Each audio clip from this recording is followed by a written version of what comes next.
தனக்காங்குளம், தெற்குநாளே கள்ளிக்குடி, சிவகங்கோட்டை, அதே போல புலாங்கோட்டை, படந்தால், மதுரை விருதுநகர் மாவட்ட ஆட்சியர் அலுவலகம் என்று 6 இடங்களிலே தொடர்ந்து அந்த பிளாக் ஸ்பாட் என்று சொல்வார்களே, பிளாக் ஸ்பாட்டாக அறிவிக்கப்பட்டது.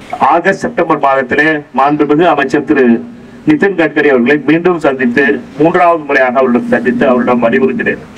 தொடர்ந்து பிளாக் ஸ்பாட்டாக இருக்கின்ற இடத்துக்கு உடனடியாக மேம்பாலம் அமைக்க வேண்டிய பணி மிக மிக கடினமானது. ஏனென்றால் அடுத்த பகுதியாக இந்த பகுதியில எய்ம்ஸ் வர இருக்கிறது. எய்ம்ஸ் முடிந்து இந்த பகுதியில 2026க்குள் எய்ம்ஸ் முடிந்துவிடும் என்ற நம்பிக்கை முழுமையாக இருக்கிறது.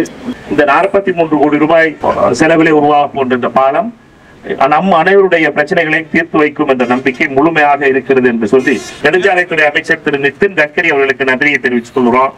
நாம் அனைவருக்கும் அவருடைய நன்றியையும் பாராட்டுகளையும் அவர்கள் செய்த இந்த தீர்வுக்கு அவர்களுடைய எங்களுடைய நன்றி. ஏனென்றால் நிதின் கட்கரி அவர்களை பொறுத்தமட்டிலே அனைத்து நாடாளுமன்ற உறுப்பினர்களுக்கும் கட்சி வேறுபாடு இல்லாமல் யார் எந்த பிரச்சனையை சொல்கிறோமோ அதற்கு காது கொடுத்து கேட்கக்கூடிய ஒரு சில அமைச்சர்களே அவரும் ஒருத்தர்.